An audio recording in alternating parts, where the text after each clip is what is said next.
ನಮಸ್ಕಾರ. ಬರೋ ಸೋಮವಾರದಿಂದ ರಾಜ್ಯ ಸರ್ಕಾರ ಮತ್ತು BMRCL ಬೆಂಗಳೂರು ಮೆಟ್ರೋ ದರವನ್ನು ಮತ್ತೆ ಏರಿಸಬೇಕು ಅನ್ನುವಂಥ ಒಂದು ಪ್ರಸ್ತಾಪವನ್ನು ಇಟ್ಟಿದ್ದಾರೆ. ಆ ಪ್ರಸ್ತಾಪದ ವಿರುದ್ಧವಾಗಿ ಸಾರ್ವಜನಿಕರು, ಮೆಟ್ರೋದಲ್ಲಿ ಓಡಾಡುವಂಥ ಬೆಂಗಳೂರಿನ ಲಕ್ಷಾಂತರ ಜನ ನಾವೆಲ್ಲರೂ ಕೂಡ ಇದರ ವಿರುದ್ಧ ಧ್ವನಿ ಎತ್ತಿದ್ದೀವಿ. ಕೇವಲ 8-10 ತಿಂಗಳ ಹಿಂದೆನೇ ಸುಮಾರು 100% ಮೆಟ್ರೋ ದರವನ್ನು ಏರಿಕೆ ಮಾಡಿ ಈಗಾಗಲೇ ಬೆಂಗಳೂರು ಮೆಟ್ರೋ ದೇಶದ ಅತಿ ದುಬಾರಿ ಮೆಟ್ರೋ ಅನ್ನುವಂಥ ಕುಖ್ಯಾತಿಗೆ ತೆಗೆದುಕೊಂಡು ಬಂದಿದ್ದೀರಿ. ತಿರ್ಗಾ ನಾಳೆ ಸೋಮವಾರ ನೀವು 5% ಜಾಸ್ತಿ ಮಾಡಿದ್ರೆ ಗಾಯದ ಮೇಲೆ ಬರೆ ಹಾಕ್ದಂಗೆ ಆಗುತ್ತೆ.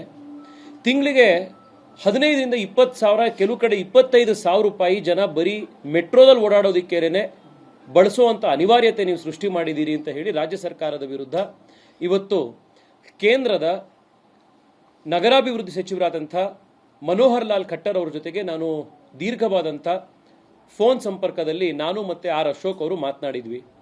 ಬೆಂಗಳೂರಿನ ಸಂಸದರಾದಂಥ PC ಮೋಹನ್ ಅವರು, ಕೇಂದ್ರದ ಸಂಸದರಾದಂಥ PC ಮೋಹನ್ ಅವರು ಕಾಲ್ನಲ್ಲಿ ಇದ್ದರು.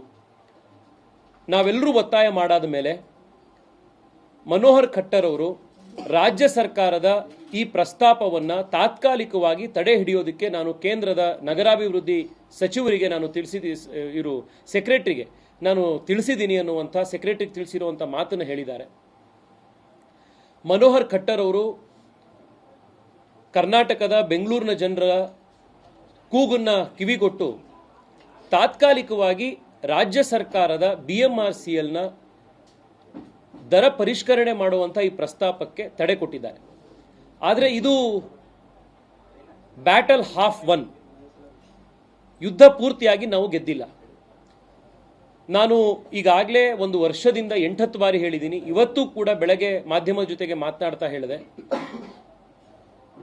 ಫೇರ್ ಫಿಕ್ಸೇಷನ್ ಕಮಿಟಿ ಹೊಸದಾಗಿ ರಚನೆ ಆಗೋವರೆಗೂ ಪಾರದರ್ಶಕವಾಗಿ ಮತ್ತೆ ಈ ದರ ಪರಿಷ್ಕರಣೆ ಆಗೋವರೆಗೂ ಕೂಡ ಇದಕ್ಕೆ ಶಾಶ್ವತ ಪರಿಹಾರ ಇಲ್ಲ. ಇಷ್ಟೇ ದೂರ ಚೆನ್ನೈ ಮೆಟ್ರೋದಲ್ಲಿ 50 ರೂಪಾಯಿಗೆ ಹೋಗ್ಬೋದು ಅನ್ನೋದಾದರೆ, ಡೆಲ್ಲಿಲಿ 60 ರೂಪಾಯಿಗೆ ಹೋಗ್ಬೋದು ಅನ್ನೋದಾದರೆ, ಮುಂಬೈಯಲ್ಲಿ 55 ರೂಪಾಯಿಗೆ ಹೋಗ್ಬೋದು ಅನ್ನೋದಾದರೆ, ಬೆಂಗಳೂರಲ್ಲಿ ಮಾತ್ರ ಯಾಕೆ 95 ರೂಪಾಯಿ? ಈ ಪ್ರಶ್ನೆಯನ್ನು ನಾವು ರಾಜ್ಯ ಸರ್ಕಾರಕ್ಕೆ BMRCLಗೆ ಕೇಳ್ತಾ ಇದ್ದೀವಿ. ಇದಕ್ಕೆ ಸರಿಯಾದ ಉತ್ತರ ಕೊಡೋದನ್ನು ಬಿಟ್ಟು ರಾಜ್ಯ ಸರ್ಕಾರ ಮತ್ತು BMRCL ಜನಕ್ಕೆ ಸುಳ್ಳು ಹೇಳ್ತಾ ಬಂದಿದೆ. ಪ್ರತಿ ಬಾರಿ ಇದು ಕೇಂದ್ರ ಸರ್ಕಾರದ ಕಂಟ್ರೋಲ್ನಲ್ಲಿರುವಂಥದ್ದು, ಕೇಂದ್ರ ಸರ್ಕಾರ ಮಾಡ್ತಾ ಇದೆ ಅಂತ. ನಮಸ್ಕಾರ. ಬರೋ ಸೋಮವಾರದಿಂದ ರಾಜ್ಯ ಸರ್ಕಾರ ಮತ್ತು BMRCL